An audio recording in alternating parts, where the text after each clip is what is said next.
वाराणसी की ज्ञानवापी मस्जिद को लेकर हुए सर्वे की रिपोर्ट सामने आ चुकी है। इस रिपोर्ट में क्या कुछ बताया गया है वो भी आपको बताएंगे, लेकिन उससे पहले ये जान लेते हैं कि मस्जिद पक्ष की ओर से इस मामले में क्या कुछ कहा गया है। वाराणसी में ज्ञानवापी मस्जिद के सर्वे पर भारतीय पुरातात्विक सर्वेक्षण यानी ASI की रिपोर्ट सार्वजनिक होने के बाद मस्जिद कमेटी ने कहा कि ये रिपोर्ट है, कोई फैसला नहीं। वैसे तो मस्जिद का प्रबंधन देखने वाली अंजुमन इंतजामिया मस्जिद कमेटी ने कहा है कि वो सर्वे रिपोर्ट का अध्ययन कर रही है और इसके बाद ही कोई टिप्पणी करेगी, लेकिन कमेटी के सचिव मोहम्मद यासीन ने कहा कि ये महज एक रिपोर्ट है, फैसला नहीं। रिपोर्ट कई तरह की होती है, ये इस मामले पर आखिरी फैसला नहीं है। उन्होंने कहा कि जब सुप्रीम कोर्ट पूजा स्थल विशेष प्रावधान कानून 1991 से जुड़े मामलों में सुनवाई करेगा तो मस्जिद कमेटी अपना पक्ष रखेगी। रिपोर्ट लगभग 839 पन्नों की है। इसके अध्ययन विश्लेषण में समय लगेगा। एक्सपर्ट से राय ली जाएगी, अदालत में विचार के लिए जाया जाएगा।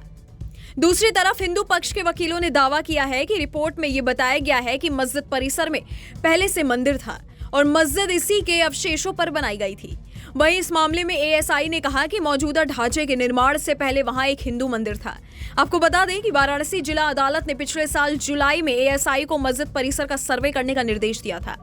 अब सार्वजनिक की गई ASI की रिपोर्ट में कहा गया है कि 4 महीने के अपने सर्वे में वैज्ञानिक अध्ययन, सर्वेक्षण, वास्तुशिल्प अवशेषों, विशेषताओं, कलाकृतियों, शिलालेखों, कला और मूर्तियों के अध्ययन के आधार पर यह आसानी से कहा जा सकता है कि मौजूदा संरचना के निर्माण से पहले यहां एक हिंदू मंदिर मौजूद था। ASI की रिपोर्ट के मुताबिक एक कमरे के अंदर पाए गए अरबी फारसी में लिखे शिलालेख में इस बात का जिक्र है कि मस्जिद का निर्माण औरंगजेब के शासनकाल में 20वें वर्ष में किया गया था।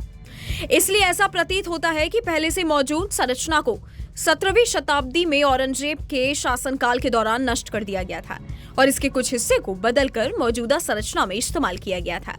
ASI सर्वे का आदेश देते हुए वाराणसी के जिला जज ने अपने आदेश में लिखा था कि अगर प्लॉट और ढांचे का सर्वे और वैज्ञानिक जांच होती है तो उससे अदालत के सामने सही तथ्य आएंगे, जिससे मामले का अदालत में न्याय संगत और उचित तरीके से निपटारा हो सकेगा।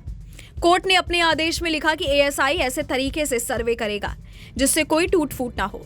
केंद्र सरकार ने आश्वासन दिया कि सर्वे में ना ही खुदाई की जाएगी और ना ढांचे को तोड़ा जाएगा। आपको बता दें कि 1991 में लॉर्ड विश्वेश्वरनाथ का मुकदमा दाखिल करके पहली बार पूजा पाठ की अनुमति मांगी गई। इसके बाद 1993 में इलाहाबाद हाई कोर्ट ने यथास्थिति बनाए रखने का आदेश पारित किया। 1998 में मस्जिद कमेटी ने कोर्ट से मांग की कि हिंदू पक्ष की याचिका को खारिज किया जाना चाहिए। 2019 में राम जन्मभूमि बाबरी मस्जिद मामले में सुप्रीम कोर्ट के आदेश के बाद ज्ञानवापी मस्जिद का विवाद फिर से खड़ा हो गया। वाराणसी की लोकल कोर्ट में एक नई याचिका दायर की गई। वाराणसी की निचली अदालत ने 8 अप्रैल 2021 को इसकी इजाजत भी दे दी।